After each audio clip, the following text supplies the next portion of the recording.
Hello everyone, it's Dr. Samudra. We're going to continue our discussion on this lecture on the dimensions of classroom management, but specifically,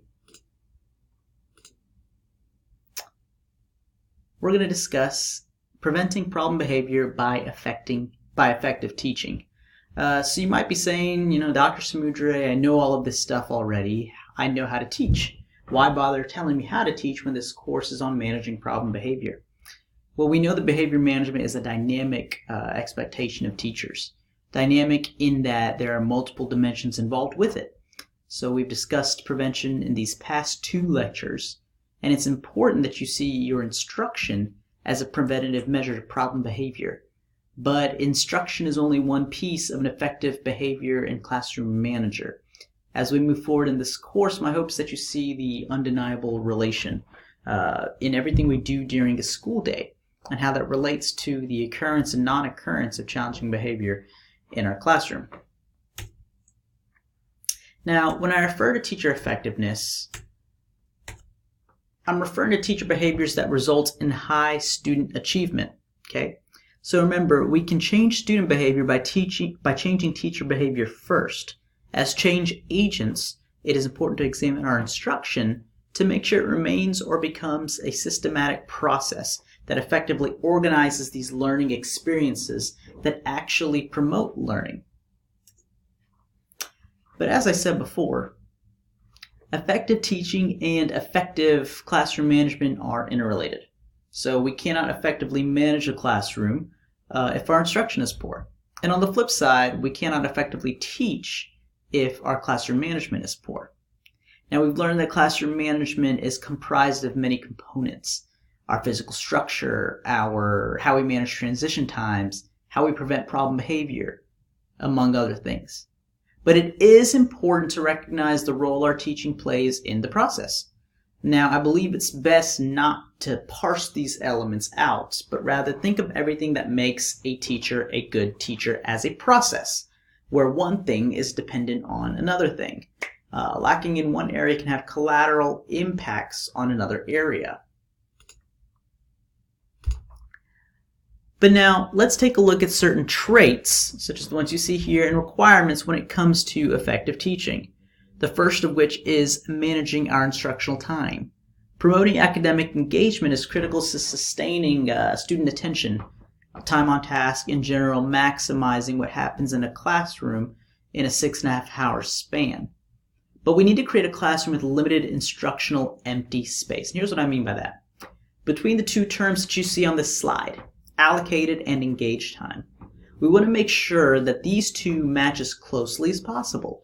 If we've allocated 20 minutes for a task, but students were only engaged for 10 minutes of those minutes, and the rest was spent on trying to re-secure student attention, then we've missed out on an opportunity to maximize that time.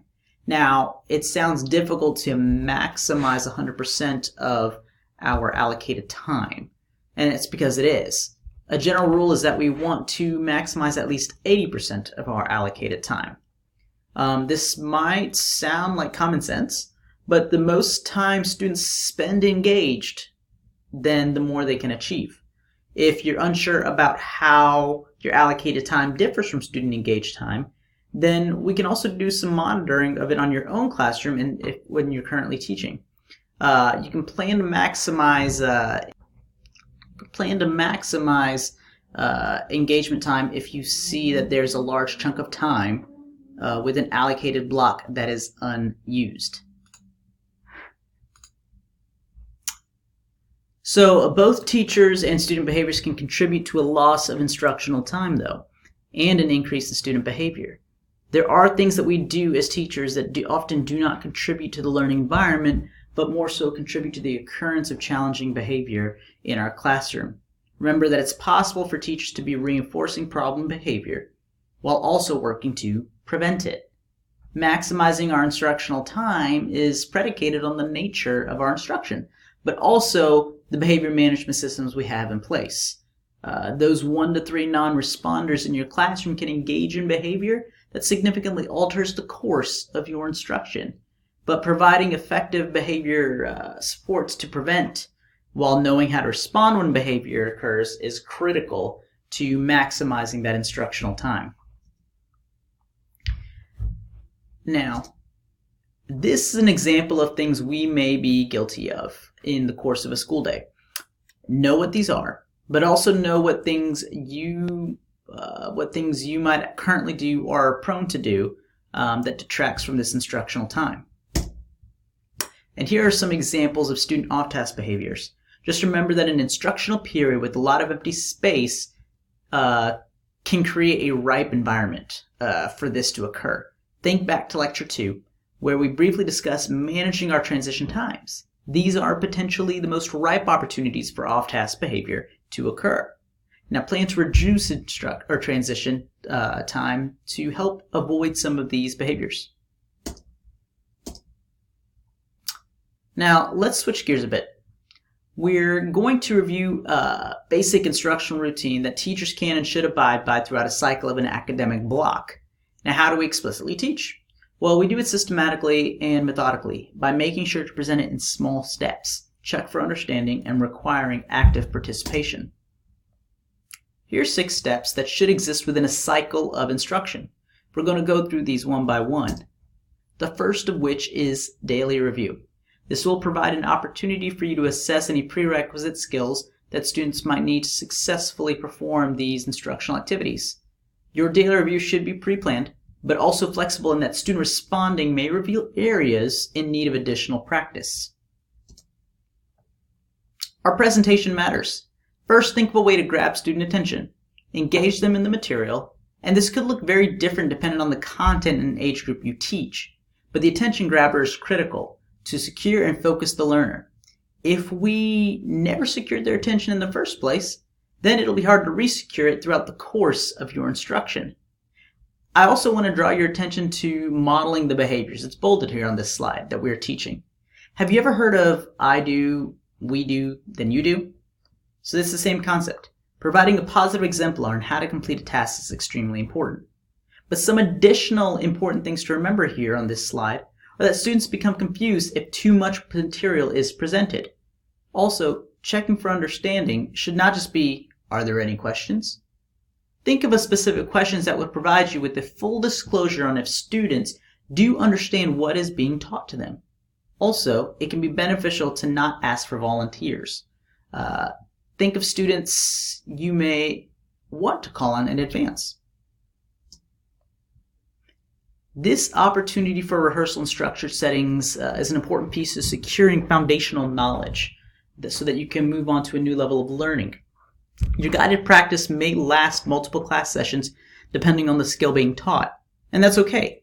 We just want to make sure that we didn't teach too much in one go. Limit what we teach to smaller, more discrete steps so the pace at which we move is quickened. It's also important to identify students that may be in need of extra support or guided practice. Plan for a way to provide this additional support for students who need that additional practice when the rest of the class has mastered the skill. This could look like pulling a group of students to the side when the rest of class is working on another task.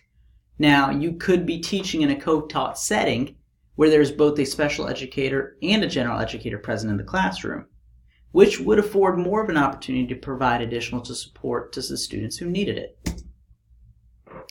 We should provide performance feedback until students are reliably able to demonstrate that they have acquired a skill. Behavior-specific praise refers to providing praise on the specific behavior we were assessing. So for example, great job telling me exactly how a plant may process sunlight. Just an example, photosynthesis came to mind. In the event that a student is flat out wrong when given an opportunity to respond, we should provide general praise regardless of that performance. But don't forget to prompt the correct behavior. Don't linger, but plan to revisit that student soon after you leave. If there are continual errors, then we obviously need to reteach this content, but think about ways you might be able to do that if you were a teacher with a larger class size.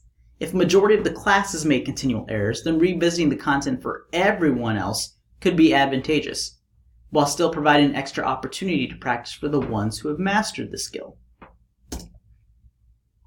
So the next step is, logically, students practicing a skill on their own. When teacher prompting is removed, can students correctly and independently complete the task or demonstrate knowledge of a skill? we should see high rates of student success before we move on to additional content, or to new content. Now, while we do a daily review, it is also important to do weekly reviews of content taught within a single week cycle. This can be beneficial to students who struggle with acquiring new knowledge that was taught. A monthly review can also be beneficial. But lastly, we need a way to formally evaluate if a student has acquired the skill being taught. I'm not going to spend too much time on this because these can take a variety of mediums, but I do want to stress this, that we should be using formal evaluation to inform our process of teaching. If limited progress is seen towards academic goals, then ask yourself, how can you best organize or reorganize instructional activities to best promote learning? Now, I know I kind of zoomed through that, okay? Online classes are often difficult to tailor to the specific challenges, specifically in a course when we're talking about managing problem behavior. It's difficult to tailor this content specifically to the challenges that you might be experiencing or encountering in your current practice, if you are currently teaching, or the ones you anticipate teaching, or if you are approaching student teaching and you're in a practicum placement, what you've already seen in the classroom take place. I do invite you to reach out to me so we can discuss your specific needs further. I provided my email here. We can set up a time. We can either converse by phone or we can set up a time to chat by phone. Because I do want to make this class beneficial for you, but we have to recognize the barriers and parameters that an online class may present when discussing content about classroom and individualized behavior management. So yeah, just go ahead and reach out to me. My email's there if you have any questions too. Go ahead. Thank you guys.